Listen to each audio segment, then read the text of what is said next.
Right, well, this week's not gone to plan so far. We were going to have wheel lacing. But a couple of reasons why not is that one was an absolute git, and this one, the spokes are the wrong size for the small side of the hub. Plus, the little bit of it I did film when I watched it back, it's really sodding boring. And you know, you want to watch someone twiddling with nipples for an hour, there's better websites than this. So, let's do some CB750 yeah, right. I think the first thing we have to do is make some kind of apparatus to elevate this thing to operational altitude. So I'll go out there and I'll dig through the wood pile, and we'll see about knocking a framework up for this thing, so yeah, we can actually work on it. Okay, onward. Okay, there we go. She's up at altitude now. About the same as the operational altitude of a Buccaneer. Anyway, yeah, we need to do something with this, don't we? So I have been messing about. I've bought some GL1000 yokes and forks. They're down there. Just because, well, I wanted something a bit better in there than what it had. Something a little bit more rigid, but didn't want modern things. And of course, they're sort of all similar ages. And it is just a case of messing about with bearings on the steering stem. I'll tell you what, I'll get that undone and I'll show you what's been going on. Okay, so we're back. So I wanted it on tapers or angular contacts, whatever you want to call the things. We'll stick with tapers. But the size you can get for the bottom is actually too shallow. I think when you buy a steering head bearing kit for these, they do come with a shim to sit underneath it. And the one on the top is slightly too tall. You know, averages out as okay. But anyway, I didn't want to buy the ones with the shim because, you know, you buy the kit, they're a bit more expensive, and two, I just wanted to see for myself how much clearance I need.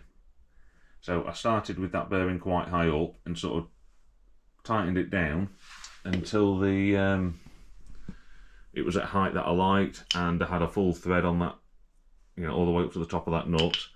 And I also wanted to make sure I still kept, although had it tight, wanted a bit of clearance around here because, well, it is going to flex and twist and things like that, and I didn't want things fouling. And as it is, I'm quite happy at that. So at some point I'll stick some feeler gauges in that gap and just see what exactly it is. Be about 2.5mm by the looks of that.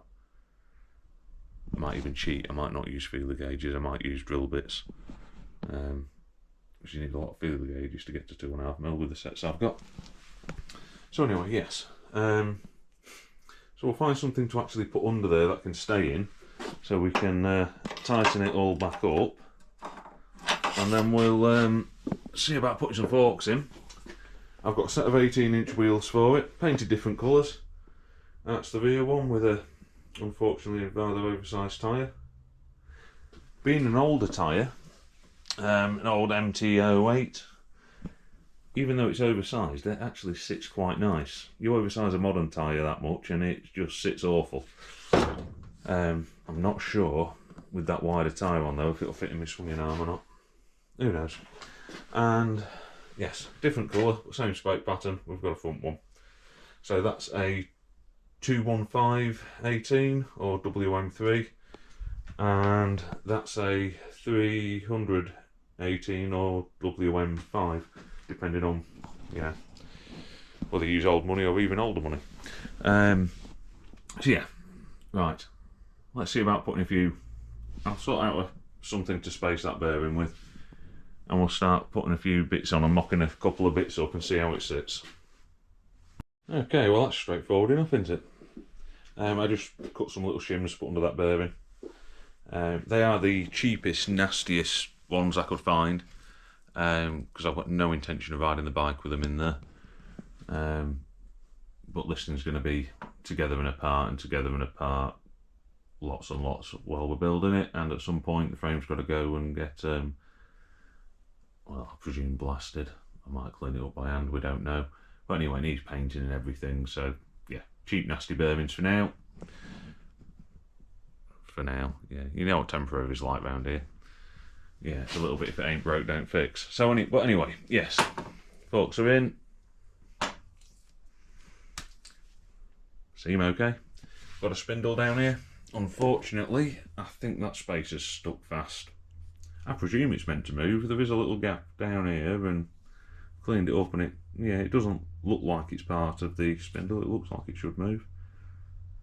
I might have to go look at a microfiche and just make sure before I go at that. But I think the hardest bit on this bottom is going to be finding some 8mm nuts to hold the fork caps on. Yes, I'll have a rummage around and we'll see about popping that spindle in and just seeing how that wheel fits.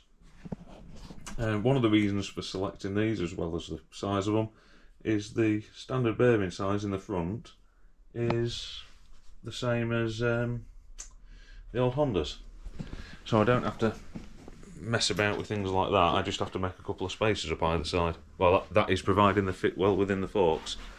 Because yeah, I sort of just hoped they would.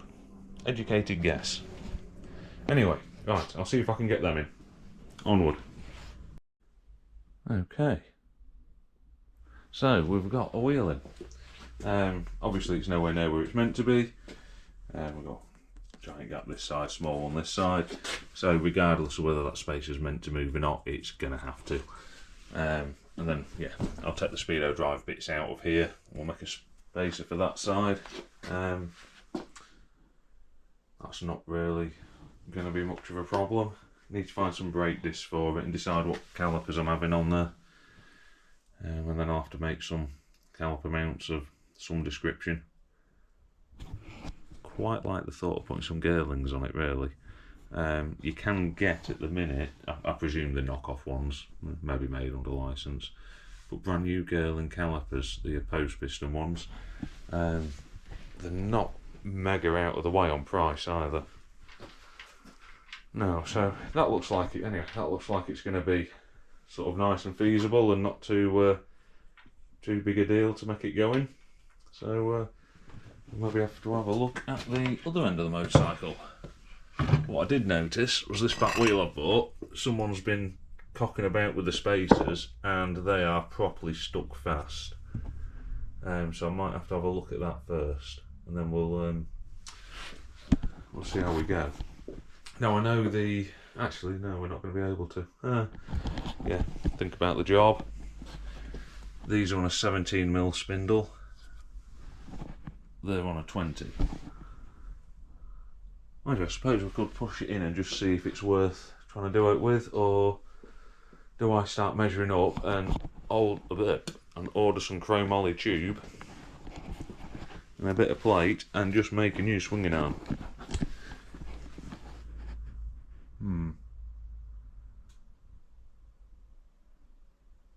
Yeah. So I could make some eccentric adjusters, a bit of chromoly tube. Let's face it, it's not going to be any worse than what this thing is. I'll have to have a ponder on that. Anyway, onward. Okay, forgot where we were. I had to pop out for a little bit. But I have just been doing some measuring of wheels. That's the K7. I should know this by now. I keep forgetting. K7. That's the K7 wheel. That's the wheel I've bought to put in it. Now, as I said earlier, the bearing sizes are different. These are for a 17mm spindle. They're 20. But I've just measured from the back of the sprocket to the centre of the wheel on both of those, and they're the same. That is just pure coincidence. I didn't know they were the same. I was expecting to have to start machining sprocket carriers and spacing the front sprocket off, and you know, just running narrower chain pitches so I've still got clearance and all that kind of nonsense. But yeah, from the centre, which, you know, out there on these, So the inside of that is 86mm. That wheel over there is 86mm. So yeah, except for the discrepancy in spindle sizes, this might be an easier task than I thought it would be, which is always nice. So I might just hang that wheel in there, and then I need to make a decision on whether I am keeping this old swinging arm or whether I go and order some chromoly 4130, I think, and start making one. You never know, I might do both. I might fit that wheel and make everything go in here absolutely grand, and then change my mind and yeah, do it all over again. We'll see. Anyway, see if I can find a spindle that'll fit in that thing for now. Then I'm going to have to measure some bearings and bits, because there is every chance I can just get the correct size bearings to make it fit, and then just knock up some more spacers, like for the one in the centre of the sprocket carrier and whatnot, and slim chance everything just works. Very slim chance. Anyway, right, onward. Okay. So I've just chucked a spindle in there. It's, yeah, well, it's a bit of metal really with a thread on one end of it. Yeah, somewhere, maybe in that lot, maybe in the little brick storage shed. Could be down there actually. No, it's not down there. I have a bucket of spindles, a box of spindles and bits that I've had for yonks, and now I actually need them. I can't find the bloody things. Well, anyway, we've got the old builder's spirit level on there. That's sort of, yeah, within a mil or two, that's where the chain line should be. The wheel has actually moved a little bit. I can't tighten it up because I've been using this bar as a bit of a slide hammer, and I've mullered the threads on the end of it. So yeah, it is just sat there. But that's nearly as far forward as it goes, and even with this oversized tyre on, chain somewhere near in line, everything just about clears. The only thing we're going to have a bit of issue with is the torque arm for the brake, wherever the mount is. You can probably just see it there. Yeah, that torque arm's going to be a little bit snug to the tyre. But I sort of don't care, because it's going to come off. The intention is to have an underslung caliper with a torque arm coming off the bottom of the swinging arm, rather than that one at the top. So we'll see.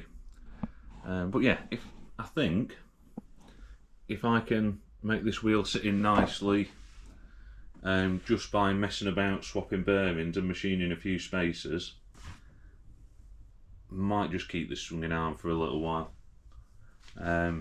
If not, if I can't get away with just knocking up a couple of spacers and swapping a few bearings around, then you know, we'll order some steel, make a jig and see about knocking up a new one. It's very tempting just to make one anyway, but I'm sort of rather aware of how much money I'm spending that I haven't got. Well, anyway, that is about all I've got time to do this week, because I need to start getting this old girl ready. She's running alright really at the minute, but she's going on a little bit of a journey. So yeah, got to sort this out, and I've got a few bits and bobs I need to get sorted. So yeah, if you're still here, well done for making it this far, and yeah, unless I've deleted the footage, I'll leave you with a moment or two of adjusting spokes. Right, ta-da.